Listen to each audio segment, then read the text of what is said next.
अबू हुरैरा नबी से रवायत करते हैं, आपने फरमाया कि क़यामत इस वक्त न आएगी जब तक कि मेरी उम्मत तमाम बातों में अगली उम्मतों के बिल्कुल इसी तरह बराबर न हो जाएगी जिस तरह एक बालिश्त के बराबर और एक गज के बराबर होता है। किसी ने पूछा, रसूल अल्लाह, क्या रोम और फारिस की तरह? आपने फरमाया कि क्या उनके अलावा और कोई नहीं है। हजरत अबू सईद खदरी से रवायत करते हैं, उन्होंने बयान किया कि नबी ने फरमाया कि तुम पहली उम्मतों की इस तरह पैरवी करोगे जिस तरह बालिश्त के बराबर और गज के बराबर होता है, यहाँ तक कि अगर वो लोग गोह के सुराख में गए होंगे तो तुम उनकी पैरवी करोगे। हम लोगों ने अर्ज किया, रसूल अल्लाह, किया यहूद व नसार की पैरवी करेंगे? आपने फरमाया कि और कौन हो सकता है? इस शख्स के गुनाह का बयान जिसने गुमराही की तरफ बुलाया या कोई बुरा तरीका ईजाद किया, इसलिए कि अल्लाह का कौल है कि और उनके गुनाहों का बोझ उठाएंगे जिनको गुमराह करते हैं। हजरत अब्दुल्ला से रवायत करते हैं, उन्होंने बयान किया कि नबी ने फरमाया कि जो शख्स भी ज़िल्मा कत्ल किया जाएगा तो इसके कत्ल का गुनाह एक हिस्सा हजरत आदम के पहले बेटे यानी काबिल पर होगा, और सुफियान ने कभी मंदमहा यानी इसके खून का एक हिस्सा के अल्फाज बयान किए हैं, इसलिए कि वो पहला शख्स है जिसने कत्ल का तरीका ईजाद किया। हजरत जाबिर बिन अब्दुल्ला से रवायत करते हैं, उन्होंने बयान किया कि एक आराबी ने नबी से इस्लाम पर बैत की। इस आराबी को मदीना में बुखार आने लगा तो वो आराबी रसूल अल्लाह की खिदमत में हाजिर हुआ और अर्ज किया, रसूल अल्लाह, मेरी बैत फस्ख कर दें।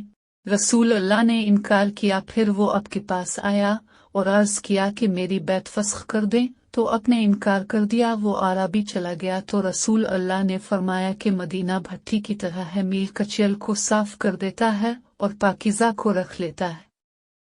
हजरत इब्न अब्बास से रवायत करते हैं, उन्होंने बयान किया कि मैं अब्दुर्रहमान बिन उफ को कुरान पढ़ाया करता था।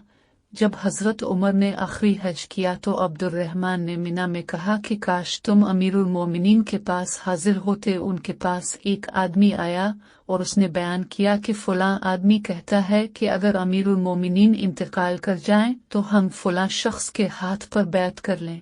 हजरत उमर ने कहा कि आज शाम को खड़े होकर उन लोगों को डराएगा जो मुसलमानों के हक को गस्ब करना चाहते हैं। मैंने कहा कि ऐसा ना करे, इसलिए कि हज का मौसम है, अब की मजलिस में ज्यादातर आम लोग होंगे, मुझे डर है कि वो लोग इसको सुनकर सही मकाम पर ना रखेंगे और हर तरफ लेकर उड़ेंगे, यानी उनकी इशाअत करेंगे। इसलिए आप इंतजार करें यहाँ तक कि दारुल हिजर और दारुस्सन यानी मदीना पहुंचकर आप सिर्फ रसूल अल्लाह के असहाब यानी मुहाजिरीन और अंसार को जमा करके कहीं वो लोग आपकी गुफ्तगू को याद रखेंगे और सही मकाम पर रखेंगे। हजरत उमर ने फरमाया कि अल्लाह की कसम में मदीना में पहुंचते ही सबसे पहले यही कहूंगा। हजरत इब्न अब्बास का बयान है कि हम लोग मदीना पहुंचे तो हजरत उमर ने खुतबा दिया कि अल्लाह ताला ने मोहम्मद को हक के साथ मबूस फरमाया और आपकी किताब नाजिल की है, और जो आयत नाजिल हुई उन्हीं में से संसार करने की आयत भी है। मोहम्मद बिन सरीन से रवायत करते हैं, उन्होंने बयान किया कि हम अबू हुरैरा के पास बैठे हुए थे तो वो की सर में रंगे हुए कतान के 2 कपड़े पहने हुए थे। उन्होंने नाक साफ की और कहा कि वाह वाह, अबू हुरैरा कतान में नाक साफ करता, हालांकि मैंने अपने आप को देखा कि रसूल अल्लाह के मिंबर और हजरत आयशा के हुजरे के दरमियान बेहोश होकर गिर जाता था। आने वाले आकर अपनी टांग मेरी गर्दन में रख देते और ख्याल करते कि मैं दीवाना